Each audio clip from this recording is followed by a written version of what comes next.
Welcome back to another episode of Harmonious at Lunch, the show that fuels your business success. I'm Brandon Gano, your host and guide through the world of harmonious business growth. Today, we're unlocking powerful strategies with industry experts to help your business thrive. If you're a business owner, entrepreneur, or executive, you are in the right place. Join me and our incredible guests today on the journey to clarity, growth, and success. It is time to revolutionize your approach to business. Let's dive in with another episode of Harmonious at Lunch.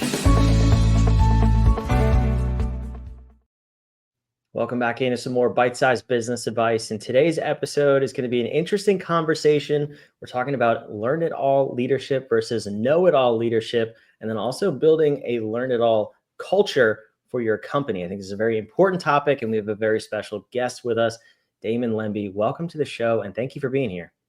Brandon, it's an honor to be here. So thanks for having me. I'm excited for this conversation, and I want to hit you with the tough question right out of the gate here. I have a mentor that always says we teach what we're supposed to learn in life. And this topic of learn it all versus know it all, I have to ask, were you at one point a know it all and you had to teach yourself through this process, or am I totally crazy? So here's how I look at it, learn it all and know it all. I don't think you're ever 100% one or the other. You know, I think sometimes you ebb and flow. I would like to say that most of the time I'm a learn-it-all and I have some know-it-all in me. But some people are vastly know-it-alls, and we can get into that. So I've typically been a learn-it-all where I've been open to learning and curious. But going back early on in my business career, when Learn It was doing really well, back in the late 90s, I'm dating myself here, I was definitely a know-it-all. I really wanted to expand. You know, I told my dad, I'm like, I want to open up a bunch of locations, and he kind of recommended against it, but I didn't want to hear what he had to say because I had all the answers. I knew what I wanted to do, and I went for it. We went for it. Then the economy collapsed, .com bust happened. And that really opened my eyes to what happens if you are a know-it-all and you put your stake in the ground and you're not curious and you're not open. Yeah, I love that answer too. I mean, I can see how we kind of put on different hats in different aspects of life. So walk me through your kind of transition there. You obviously you were forced into taking a step back, as many people were in that economy, along with 2008 and COVID. I think this happens to us repeatedly, and it's our opportunity to take stock in what we're doing and how we're doing it.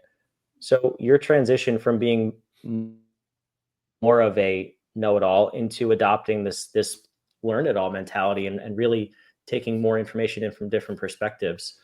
What was that process like for you personally? Well, so Learn It was around, we're coming on 30 years now, which is incredible. And around that time in 2000, I became the CEO around late 1998.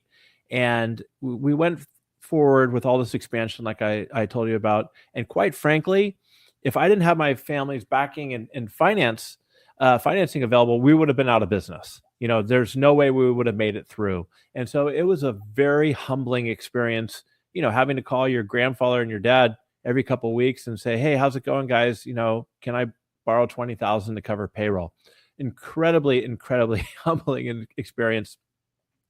They always agreed, you know. My grandfather would be a little bit more pissed off than my dad. And my dad liked to say, hey, you know, you got one of the most expensive real world MBAs there are. So let's make the best out of it. I mean, that's exactly what he would say. And it really helped me open up my mind and my eyes to say, you know, a business leader, small business leader, or anybody, you can't have all the answers. So it's incredibly important to surround yourself with people who you can tap into and learn from your mistakes. And it was super helpful for me because by the time 2008 came around, I didn't have the same financial backing. My family wasn't in the same position. We got hit really hard in the real estate market with what happened then. And so early on, I learned, like, okay, what did we do in the last time, and how do we get through this downturn? And I turned to some mentors and some other people that have had experience going through difficult situations, and with our team. And we made a lot of adjustments. We ripped off the Band-Aid. We let go 25% of our staff, had a bunch of difficult conversations. And I wouldn't have been able to do all that if I didn't look at the challenging time we had before and learn to pivot and do things differently. So how do you take that mindset moving forward? How do you continue to be a learn it all leader and say, you know what, even after 30 years, I mean, because a lot of people could sit back and say, yeah, 30 years, we've seen it all, we've made it through it all. You have a pandemic, you have two economic collapses. I mean, you've been through a lot in 30 years, and to still have the discipline to say, I need to seek outside help. I need to continue learning and improve myself. How do you do that on a day-to-day basis? Who do you surround yourself with to make that possible? Well, the first reason I do it on a day-to-day basis is because I kind of feel like I owe it to my team to be the best version of myself. I think leadership starts with yourself. And even on a call earlier today, where one of our employees, his wife went into labor, they're having a kid, and somebody else on the call said, "Man, Damon, with Learn It, we've got a lot of families we're supporting here." So, Brandon, I look at it like this is partially my responsibility to make sure that I'm staying relevant and that we have this competitive drive so we can continue to grow and innovate. And, on my podcast, I've interviewed a lot of great leaders, super successful people, and the vast majority of them come at it with that humble, curious attitude, instead of thinking, look, I've already hit this level, it's gonna stop here. Because quite frankly, if you achieve a bunch of success, and you might look at it like, hey, what else do I need to do to prove myself? And if you do that, I think that you're gonna get passed over. So I have my own personal reasons for wanting to do it. Plus, I just enjoy learning. I think it makes you more interesting. And if you're curious and you meet people and you can learn from them, I think you're doing yourself a favor, and obviously the organization that you lead. Yeah, I agree. And it sounds a little bit like what you just said was some level of imposter syndrome, where you said, you know, what else do I have to do to prove myself? Where does that play a role in this conversation? So with imposter syndrome, growing up, I was a baseball player and did pretty well. I was a high school All-American, got drafted, but I went the college route. And when I first got to Pepperdine, the college I went to, I really dealt with imposter syndrome for the first time because like everybody was as good as I was. And I wasn't sure whether or not I even belonged. And I developed a framework that kind of helped me work through that imposter syndrome. And I think that everybody has imposter syndrome at some level. And if they say they don't, then they're either lying or maybe they're a sociopath. And it doesn't stop, And so the best way to get through that is to, that 4-step framework really quickly is number one, like label your fear. If I get promoted into a new manager role, you might think to yourself, well, I don't even know if I'm good enough to lead people. Well, what's the worst thing that could happen? You fall flat on your face and maybe you get demoted or whatever. You can make it through. And the second step is like really putting in the work, work hard. 3 is deliberate practice. If you're moving into a new manager role for the first time and you want to get better at coaching people, think about what you can focus on becoming a better coach. And then the final step, I'm going through this quickly. And then the final step is really like, it's time to learn and let go. So in baseball, I had a hard time hitting curveballs, so I just focused on hitting curveballs all the time. In giving keynotes, sometimes I would struggle with different things, so I'd focus on certain techniques. But when you step in a batter's box, or let's say you step on stage, it's stop thinking about your technique and everything you're doing and just do your best. And, you might knock it out of the park, you might strike out. Either way, you look at it like you're going to survive, and also it's a learning opportunity for you. So again, it's an opportunity to learn and grow, maybe even get some feedback. And also pat yourself on the back, because too many people don't get uncomfortable enough to even try things. And here you are, you're going for it, you're trying it. And so I think that that's where imposter syndrome, kind of falls in there. And I think you should be proud of yourself for giving it a shot. I agree. I am excited to report that based on your criteria, I am not a sociopath because I too have imposter syndrome sometimes. So that's awesome news to hear. As far as, and I love the framework too. We could probably spend a whole episode just unpacking that for yourself as a leader and developing leadership. But I do want to shift into building a learn it all culture because that's something that I think is probably more important. I don't want to say more important, but it's definitely harder to do. Inspiring yourself to develop your leadership, a whole new mentality and how they go about operating, that could be very, very challenging. So how do entrepreneurs and business leaders start to develop a learn it all versus a know it all culture, or really even just a culture of people who want to get better? Yeah, you could call it a learn it all culture. That's what we do it around here. And we also talk about that with our customers. But I like to also refer to it as a learning organization. How are you developing a culture of learning? And like a lot of things, it all starts at the top. It needs to be modeled by the CEO and leadership. They have to buy into it and believe it themselves. And I'm not necessarily saying that a learning culture is okay, you got to take a bunch of formal training all the time. To me, a learning culture is an organization that cares and supports their people and also gives them the psychologically safe space to try things. You delegate tasks and responsibilities to people, put them in charge of projects or on projects, then you give them the space to do their best. And if they fail, it's okay. Let's turn it into a learning opportunity. And when you do that, when people feel like that they're not going to get reprimanded if things don't go well and that their team has their back, I mean, you build a lot of trust. And then you'll find that innovation and curiosity, it builds up from everywhere. So that's really how I believe you build a learn it all culture. Is you start with the top, leaders get involved, and then you provide space for people to try and do things differently. And when it comes to formal training or coaching, that you invest in your people. I think a lot of great organizations invest up to 1.5 to 2% of their annual income on annual revenue on investing in their team. And by the way, that is so far less expensive than it is on attrition. So it costs you sometimes 3 times as much to replace a high performer than it does just investing time in them. So put aside money, invest in learning and development for your team, and then give them the space to be able to take that training. I like to call it learning time off. So instead of PTO, LTO, where you have a day or a couple hours where people can actually go in and learn new skills. Because at the end of the day, with how the world's moving, especially with AI, sometimes it's not even about the skills you have now. It's about the ability to continue to learn and adapt and grow, which I think is super important. Yeah, it's a phenomenal idea too. And I'm curious how you position that, because I've seen a lot of companies do it where, it's kind of like a requirement to go learn and Check do the box. professional development, all that stuff. Yeah.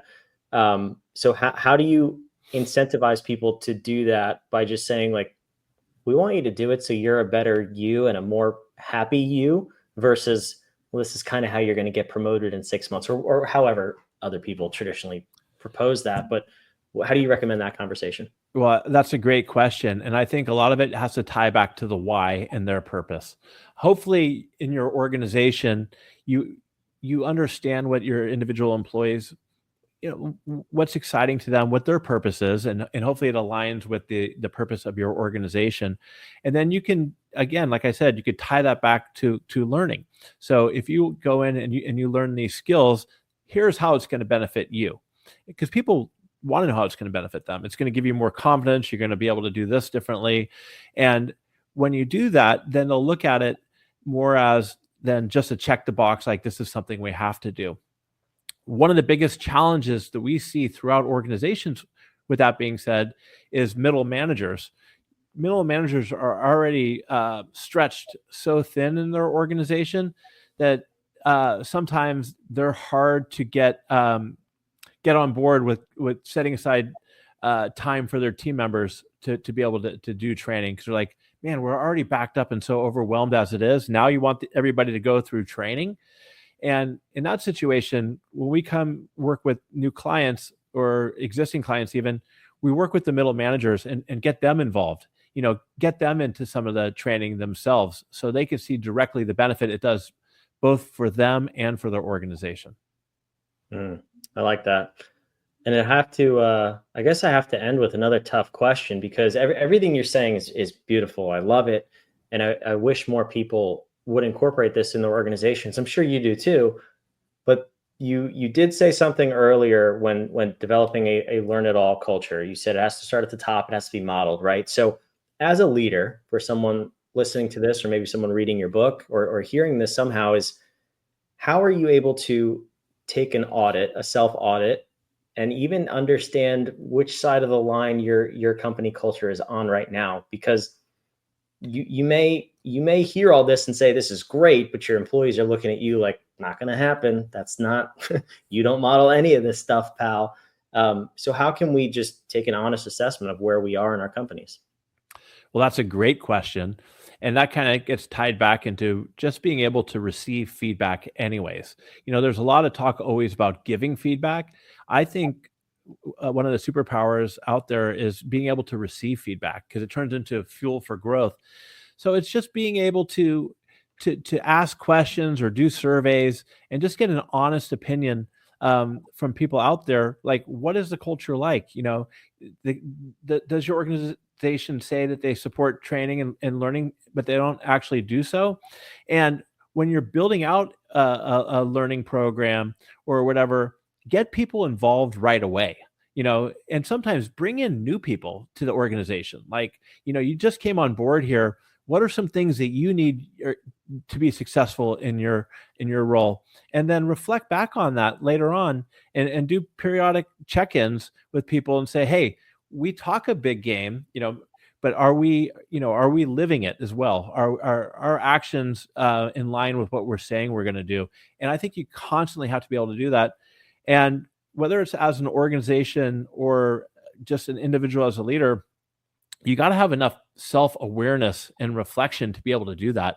And some leaders do and some don't, but you got to be honest with yourself, and you got to be open to feedback as far as what people really see your culture as, and compared to what you say it is. Yeah. Know-it-alls. I'm putting that in air quotes. Not real good at hearing feedback. So they have no interest in it most of the time. No. And they want to argue it too. They want to argue and tell you how you're wrong. And by the way, feedback is just data. You don't have to do something with it all the time, but you got to at least be open and say to yourself, okay, this is a good point. Maybe this person has something here.